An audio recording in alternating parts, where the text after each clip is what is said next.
नमस्कार, राम राम हरियाणा देख रहे हैं आप। मैं हूं आपके साथ सपना दीपक मदेशिया। बुलेटिन का आगाज करेंगे। हरियाणा के मुख्यमंत्री नायब सिंह सैनी दिल्ली दौरे पर हैं, जहां उन्होंने केंद्रीय मंत्री धर्मेंद्र प्रधान से मुलाकात की। इस दौरान कई मुद्दों को लेकर बातचीत हुई। तस्वीरें आपको दिखा रहे हैं जहां पर मुख्यमंत्री नायब सिंह सैनी दिल्ली के दौरे पर हैं, जहां केंद्रीय मंत्री धर्मेंद्र प्रधान से मुख्यमंत्री नायब सिंह सैनी ने मुलाकात की है। और ये तस्वीरें आपको दिखा रहे हैं जहां पर देखिए अब मंत्री कौन कौन से नेता को कौन कौन से जो है विभाग दिया जाएगा, इस पर भी लगातार चर्चा शुरू हो गई है। और इस बीच गहमा गहमी का भी माहौल है, क्योंकि देखिए अगर बात कर ले बीजेपी की, तो बीजेपी पूर्ण बहुमत के साथ जीत हासिल की और ऐसे में अब मंत्रालय के बंटवारे का भी समय आ गया है। और वही हरियाणा भवन में केंद्रीय मंत्री अर्जुन राम मेघवाल से मुख्यमंत्री नायब सिंह सैनी ने मुलाकात की। इस दौरान केंद्रीय मंत्री ने मुख्यमंत्री नायब सिंह सैनी को नई सरकार के गठन पर बहुत बहुत बधाई और शुभकामनाएं दी।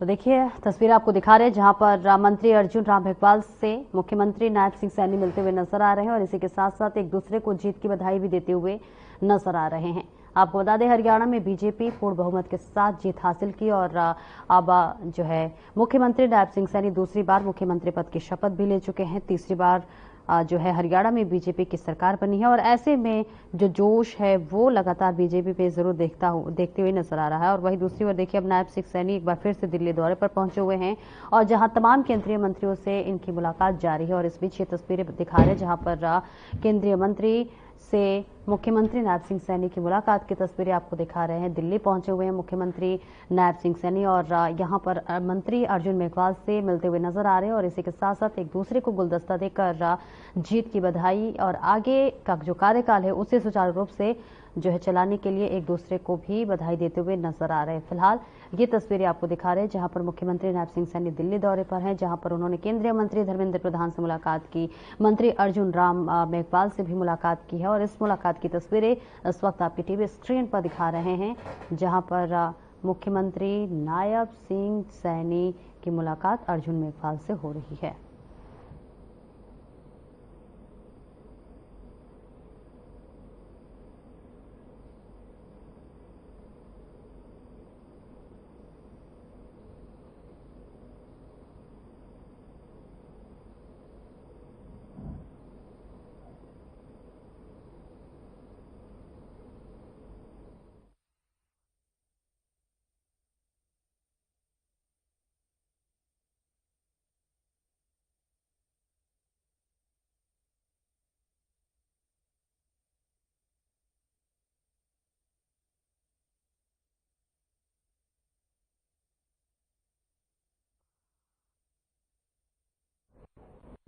और कैबिनेट मंत्री रणवीर गंगवा ने हिसार के पीडब्ल्यूडी रेस्ट हाउस में प्रशासनिक अधिकारियों की बैठक ली। इस दौरान उन्होंने अधिकारियों को आवश्यक दिशा निर्देश दिए। तो वहीं उपायुक्त प्रदीप दहिया की जिले के विकास कार्यों की प्रगति गंभीरता को देखते हुए उनकी सराहना की। इस मौके पर कैबिनेट मंत्री रणवीर गंगवा ने कहा कि मुख्यमंत्री नायब सिंह सैनी के नेतृत्व में हरियाणा सरकार सेवा, सुशासन, समानता, समृद्धि और गरीब कल्याण के लिए समर्पित है। गत 10 वर्षों में हरियाणवी एक सिद्धांत पर सरकार ने जो काम किया है उसे निरंतर जारी रखा जाएगा। और तीसरी बार हरियाणा प्रदेश के अंदर बनी है और ये रिकॉर्ड है कि 1966 के अंदर हरियाणा प्रदेश अलग से अस्तित्व में आया। उसके बाद में पहली बार किसी पार्टी की सरकार बनी है तो भारतीय जनता पार्टी की तीसरी बार सरकार बनी है। लोगों ने विश्वास भारतीय जनता पार्टी पे, आदरणीय नरेंद्र भाई मोदी पे किया है और हमारा जो संकल्प पत्र है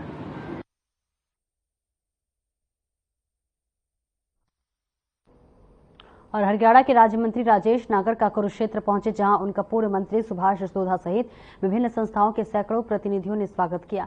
उन्होंने पिपली में लोक निर्माण विभाग के विश्राम गृह में पूर्व राज्य मंत्री सुभाष सोधा की तरफ से आयोजित स्वागत समारोह में भी हिस्सा लिया।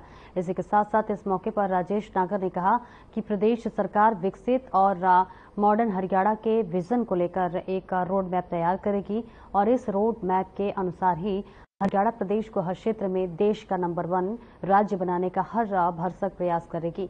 इसके लिए प्रदेश के हर नागरिक को साथ लेकर कार्य किया जाएगा।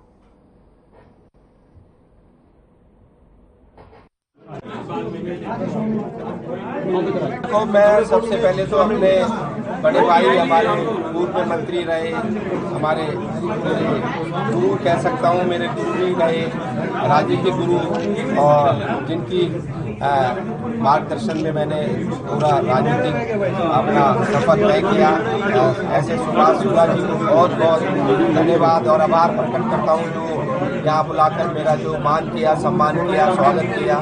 और यहाँ पर सभी लोग जो यहाँ आए हैं उनके लिए भी मैं उनका आभार प्रकट करता हूँ और उनका धन्यवाद करता हूँ, जो यहाँ बुलाकर मेरा इस तरह का स्वागत और सम्मान किया।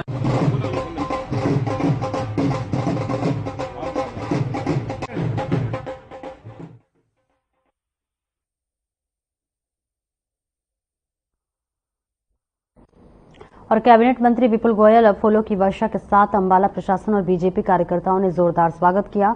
इस दौरान मीडिया से बातचीत करते हुए विपुल गोयल ने कहा कि तीसरी बार हरियाणा में कोई भी सरकार रिपीट करना इतिहास है और इसके ही उन्होंने अंबाला की जनता का धन्यवाद किया और कहा कि जिस विश्वास से जनता भाजपा की सरकार लाई है वे उन उम्मीदों पर खरा उतरेंगे।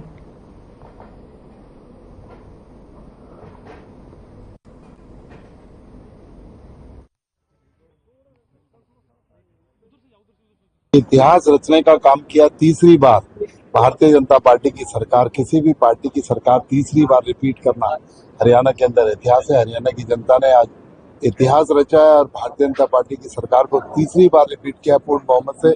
उनका कोटि कोटि धन्यवाद। और यही कहना चाहूंगा, जिन उम्मीदों से और जिन आशाओं से उन्होंने भारतीय जनता पार्टी को बहुमत देकर तीसरी बार राज करने के लिए भेजा है, तो उनकी उम्मीदों पर खरा उतरने का काम करें। देखिए, हमारे इलेक्शन जो संकल्प पत्र था उसके अंदर सारी चीजें हमने डिफाइन कर रखी है और उस संकल्प पत्र के माध्यम से चलने का काम करेंगे। माने मुख्यमंत्री जी बनते ही बिना पर्ची खर्ची के 25,000 नौकरियां देने का काम करा और नए नए फैसले जो जो उस संकल्प पत्र के अंदर लिखे थे उनको करने का काम मुख्यमंत्री जी कर रहे हैं। तो जनता की आशाओं पर खरा उतरने का काम।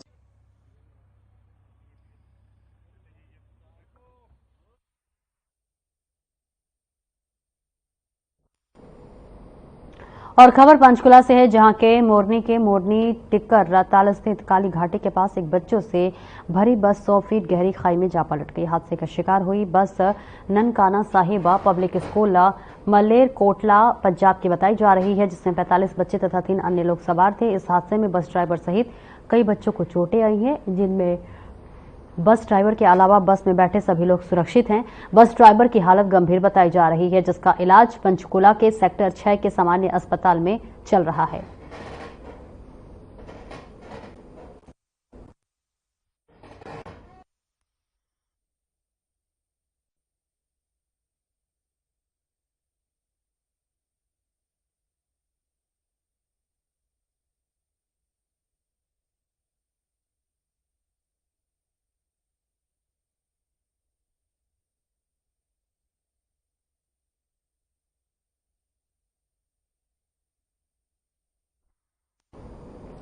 और हरियाणा 2024 चुनाव में सबसे कम उम्र के विधायक चुनकर आने के बाद मंत्री बने गौरव गौतम पलवल पहुंचे। जनता का अभिवादन करने के लिए रोड शो के बाद गौतम विश्राम गृह पलवल प्रेस वार्ता को संबोधित करने पहुंचे, जहां उन्होंने जिला प्रशासन और पुलिस प्रशासन द्वारा गुलदस्ता भेजकर अभिवादन किया गया।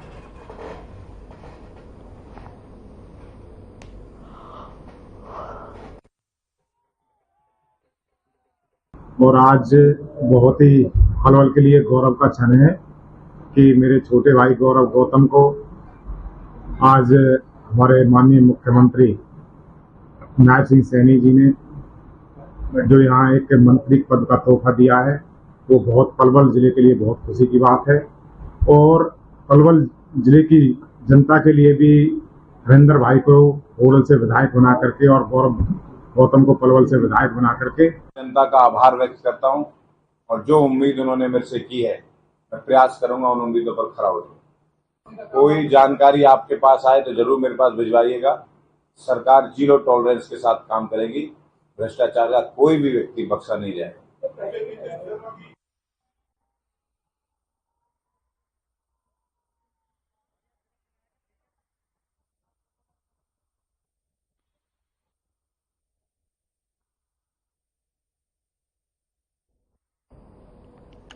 अगर आपने अपने खेतों में पॉपुलर लगाया हुआ है तो आम, लीची, अमरूद का बाग है, इसके बावजूद आप अपने खेतों में हल्दी की खेती कर सकते हैं, जो कि काफी मुनाफे की फसल है।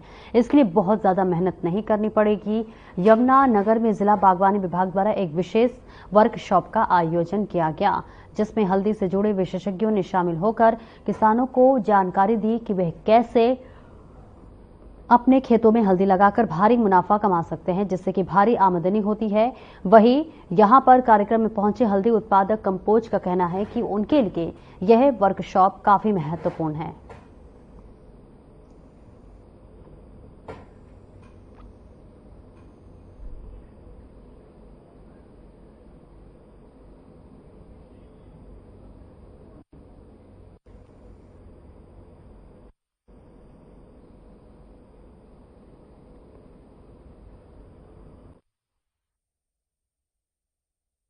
सेंटर फॉर सब ट्रॉपिकल फ्रूट लाडवा में स्थित है, जहां पे हम बागों के बारे में जानकारी देते हैं और किस तरह से अच्छा बाग स्थापित किया जाए। क्योंकि यमुनानगर और जो जगाधरी एरिया है, अम्बाला की बात करें, पंचकुला की, बहुत सारे पुराने बाग हैं जो ऑलरेडी स्थापित है। जैसे आप लीची की बात करें, आम की बात करें, तो हल्दी एक बहुत अच्छे इंटरक्रॉपिंग के विकल्प के रूप में देखी जा सकती है। आपने मॉइस्चर लेवल 12% से कम रखा हुआ है तो उसमें फफूंद आने के चांस बहुत कम हुए। मैंने एक मानक आपको बताया FSSAI का, food safety standard authority of India, वही मानक आपका भारत में लगता है। और दूसरा यहाँ पे देखिए मैंने इंडियन स्टैंडर्ड रखा हुआ है, ब्यूरो ऑफ इंडियन स्टैंडर्ड का, ये मानक भी यहाँ पर लागू होता है। आज MIDH स्कीम के अंतर्गत एक हल्दी के ऊपर 1 दिवसीय कार्यशाला का आयोजन किया जा रहा है और इसका जो मुख्य उद्देश्य है वो किसानों को हल्दी के उत्पादन की जो लेटेस्ट टेक्निक है उसके बारे में बताना और हल्दी उगाने के बाद उसका कैसे प्रबंधन करें, क्या क्या प्रोडक्ट बना सकते हैं, कैसे उसको बेच सकते हैं, उन सब चीज़ों के बारे में किसानों को आज जागरूक किया जा रहा है इस वर्कशॉप के माध्यम से। इसमें कुल 100 किसानों के लिए ये कार्यशाला आयोजित की गई थी, जिसमें से 80 किसान यमुनानगर से आने थे, 10 किसान पंचकुला से और 10 किसान। मैं वैसे हल्दी काफ़ी सालों से हल्दी के ऊपर मैं लगाता रहता हूँ अपने खेतों में, और हॉर्टिकल्चर डिपार्टमेंट हमें टाइम पे हमें बहुत सारी सुविधाएं देता है। यहाँ तक कि बीज भी हॉर्टिकल्चर डिपार्टमेंट से हमें हल्दी का मिलता है और सब्सिडी भी हमें पहले मिलती थी। अब भी हम उम्मीद करते हैं कि हॉर्टिकल्चर डिपार्टमेंट हमें इसके ऊपर सब्सिडी देगा। यहाँ तक कि हमें पहले इसके बारे में मालूम नहीं था, हम सिर्फ अपनी कच्ची हल्दी को उखाड़ करके और उसको फिर बेच देते थे, लेकिन यहाँ वर्कशॉप में हमें सीखने को मिल रहा है। इस तरह का वर्कशॉप मैं चाहता हूँ कि समय पे होने चाहिए। और फरीदाबाद के पिरसला विधानसभा से बीजेपी से बागी हुए जेजेपी और एसपी समर्थित उम्मीदवार दीपक डागर को बीजेपी के वरिष्ठ नेता टेकचंद शर्मा ने गद्दार और अनपढ़ बताया है। आपको बता दें कि हाल ही में हुए विधानसभा चुनाव में टेकचंद शर्मा को बीजेपी ने अपना उम्मीदवार बनाया था, लेकिन टेकचंद शर्मा कांग्रेस के प्रत्याशी और पूर्व विधायक से लगभग 20,000 वोटों से चुनाव हार गए थे। वहीं दीपक डागर को जब बीजेपी पार्टी ने टिकट नहीं दी तो वो बागी हो गए और उन्होंने एक जनसभा कर निर्दलीय ही चुनाव लड़ने का फैसला किया और वो निर्दलीय ही चुनाव लड़े और वो भी चुनाव हार गए। टेकचंद शर्मा ने कहा कि दीपक डागर तो अब बीजेपी के प्राथमिक सदस्य भी नहीं है, क्योंकि उन्हें तो पार्टी के प्रदेश अध्यक्ष मोहनलाल बडोले ने पार्टी से बाहर कर दिया है।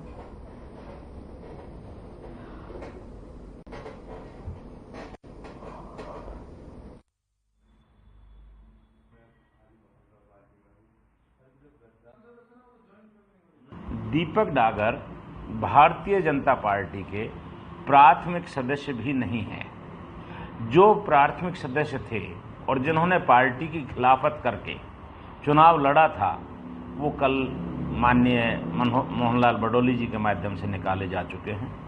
अगर वो भारतीय जनता पार्टी के प्राथमिक सदस्य भी हैं तो अपनी पर्ची का नंबर और वो बताएं।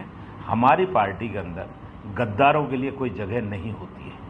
जो पार्टी के अंदर रहते हैं वो पार्टी की सेवा करते हैं। जो चुनाव लड़ने के बावजूद खिशानी बिल्ली खंबा नोचे 16,000 वोट लेकर के वो सोचते हैं कि पार्टी के पदाधिकारी या पार्टी के वो प्राथमिक जब सदस्य भी नहीं हैं तो भारतीय जनता पार्टी के बोलने का उन्हें कोई अधिकार नहीं है। और हरियाणा सरकार द्वारा ग्रुप सी और डी की नौकरियों में महेंद्रगढ़ जिले से लगभग 1950 युवाओं को सरकारी नौकरी मिली है। वहीं जिले के गांव बलाना में 5 जरूरतमंद परिवारों के युवाओं को नौकरी मिली। बीजेपी के नेता सुधीर दीवान उनके गांव पहुंचे, जहां चयनित युवाओं को फूल मालाओं के साथ मिठाई खिलाकर उन्हें बधाइयां दी गई। इस सम्मान के साथ तरीके के ग्रामवासियों ने काफी सराहना और गांव के युवाओं को नौकरी मिलने पर भाजपा सरकार की वाहवाही की।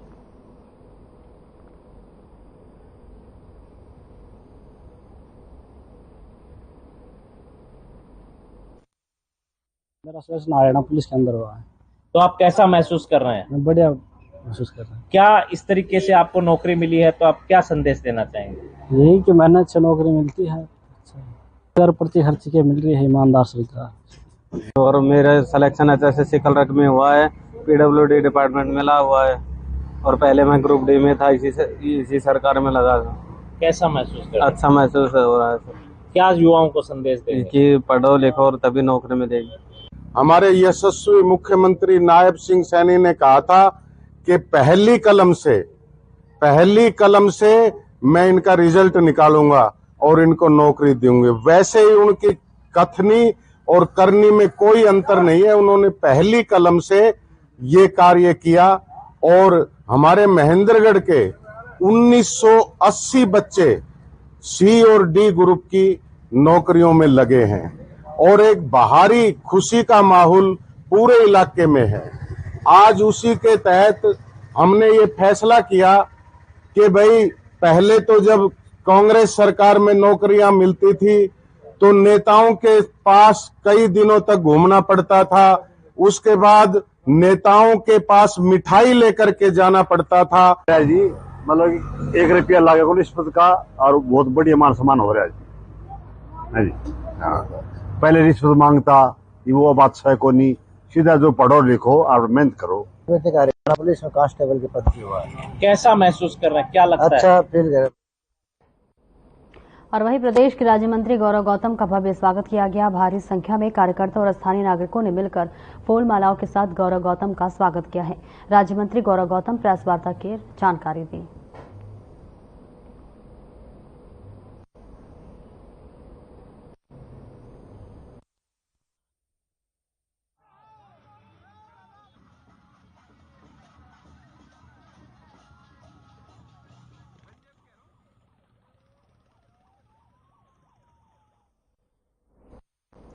और वहीं कलावली में एक बार फिर मंडी मजदूर यूनियन के लोग हड़ताल पर बैठ गए हैं। मजदूरों का कहना है कि उन्हें मार्केटिंग बोर्ड की ओर से निर्धारित मजदूरी नहीं मिल रही है, बल्कि सेलर संचालक का मनमानी करने से 2 से 3 रुपए प्रति बैग में उनसे काम करवाना चाहते हैं। हालांकि निर्धारित रेट 15 रुपए प्रति बैग है, लेकिन सेलर संचालक किसानों के नमी के साथ कटौती ले रहा है। वहीं मजदूर से भी कम भाव में काम करवाना चाहता है। प्रदर्शन कर रहे लोगों का कहना है कि ये सेलर संचालक अधिकारियों से मिलीभगत कर परेशान कर रहे हैं।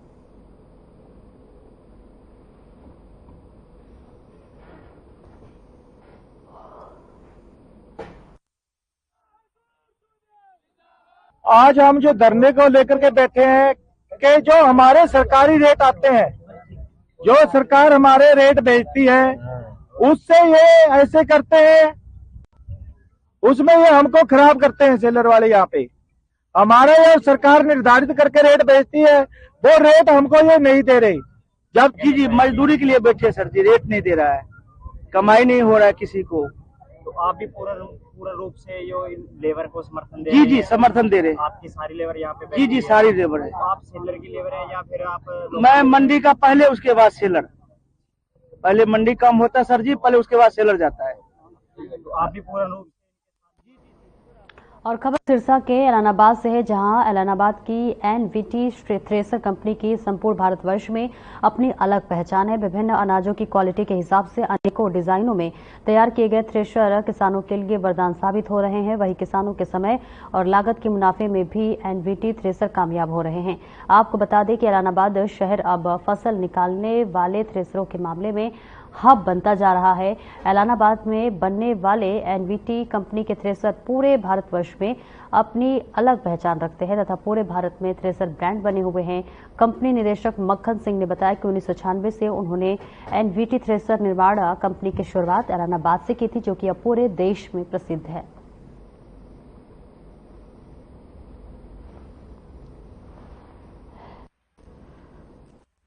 किसी शायर ने ठीक लिखा है, खेती करना इतना आसान नहीं है। अगर खेती करना इतना आसान होता तो आज हिंदुस्तान का हर एक नागरिक किसान होता। और उस किसान की समस्याओं को नज़र रखते हुए एनवीटी ने हर तरह के model, groundnut multicrop thresher, groundnut thresher, groundnut wet thresher, multicrop thresher, तमाम तरह के थ्रेशर किसानों की सेवा में हाजिर किए हैं और उसके मॉडल अलग अलग आपको स्क्रीन पर दिखाए जाएंगे। और सबसे बड़ी विशेष बात, एनवीटी का कोई भी प्रोडक्ट हिंदुस्तान के किसी भी कोने में चलता हो। मेरा नाम गोविंदराम जाखड़ है, राजस्थान का रहने वाला हूँ। एनवीटी एकदम बढ़िया मशीनरी के बारे में जानी जाए, अच्छा प्रोजेक्ट है, बढ़िया मशीन है। और खबर सिरसा के ऐलानाबाद से है, जहां पर केंद्र सरकार के संपूर्ण स्वच्छता अभियान के तहत ऐलानाबाद नगरपालिका साफ सफाई और स्वच्छता के मामले में अग्रणी है।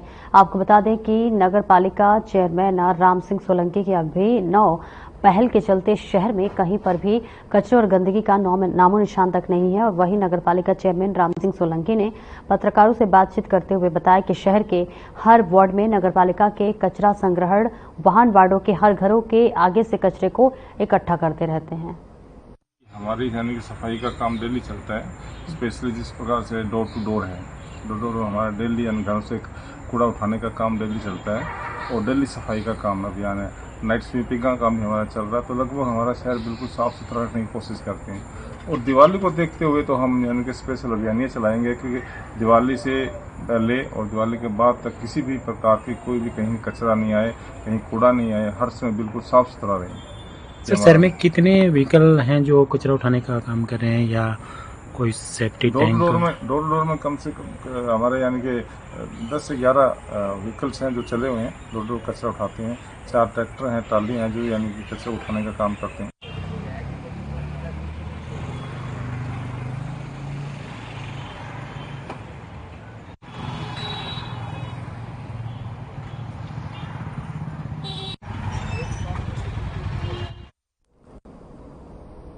और सूरजकुंड मेले की तर्ज पर बहादुरगढ़ में देश और विदेश के हस्तशिल्प कलाकार अपनी कला का प्रदर्शन करने जा रहे हैं। देश भर के 90 से ज्यादा पद्मश्री अवार्ड विजेता, शिल्प गुरु अवार्ड विजेता और नेशनल अवार्ड विजेता हस्तशिल्प कलाकार कल से बहादुरगढ़ में अपनी कला का प्रदर्शन करेंगे। नाबार्ड के शिल्पकार, हमारा मेन उद्देश्य ये है बहादुरगढ़ की जो कला है उसको हम आगे लाएं, क्योंकि बहुत से बच्चे अपने घरों में बैठे रहते थे, उनको कुछ पता नहीं था।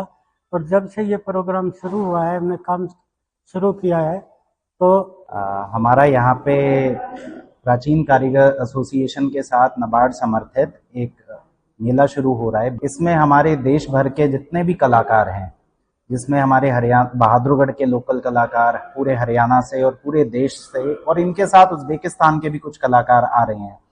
तो आप सभी से अनुरोध है कि हमारे बहादुरगढ़ के इस मेले और प्रदर्शनी को सक्सेसफुल बनाने के लिए आएं। इसका समय सुबह 11 बजे से रात के 9 बजे तक रहेगा। और यूँ तो भारतवर्ष त्योहारों का देश है, लेकिन करवा चौथ महिलाओं की तरफ से बड़ी धूमधाम से मनाया जाता है। इस उत्सव पर महिलाओं के द्वारा कई दिन पहले से ही करवा चौथ त्यौहार को मनाने के लिए बाजारों में खरीदारी शुरू कर दी जाती है। और करवा चौथ कार्तिक महीने की कृष्ण पक्ष की चतुर्थी को मनाया जाता है।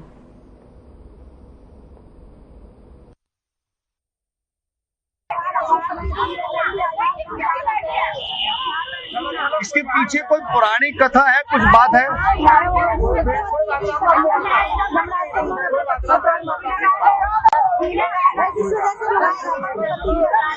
तो जब व्रत रखती है महिलाएं, तो क्या विशेष इसमें कोई उपवास होता है या कुछ खान पान होता है, उसके बारे में बताएं।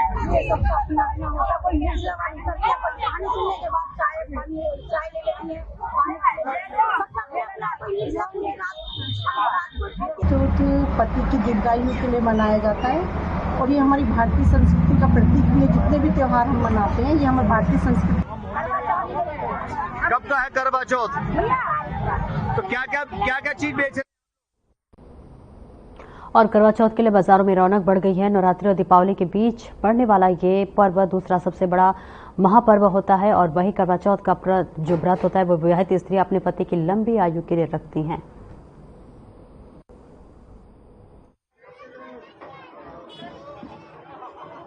मैं दार्जिलिंग की रहने वाली हूँ। यहाँ पर करवा चौथ में पहली बार ऐसे मेहंदी लगाने आई हूँ और यहाँ पर फेस्टिव सीजन देखकर बहुत अच्छा लग रहा है। एंड सभी को करवा चौथ की हर लेडीज़ को, महिलाओं को मैं बधाई देना। हर साल की तरह इस बार भी कल करवा चौथ का पर्व है। इस सावन पर्व पे सारी महिलाएं, शादीशुदा महिलाएं अपने पति की लंबी उम्र के लिए व्रत रखती हैं। आज एक दिन जैसे कि हर बार की तरह इस बार भी हम मेहंदी लगवा रहे हैं। बड़ा अच्छा लग रहा है। करवा चौथ का त्योहार है, बड़ा आनंद आ रहा है मेहंदी लगवाते हुए। सारे त्योहार मना रहे हैं, बहुत खुशी का त्योहार है हर साल की तरह। बहुत अच्छा लग रहा है। और फिलहाल इस बुलेटिन में इतना ही। दीजिए इजाजत। नमस्कार।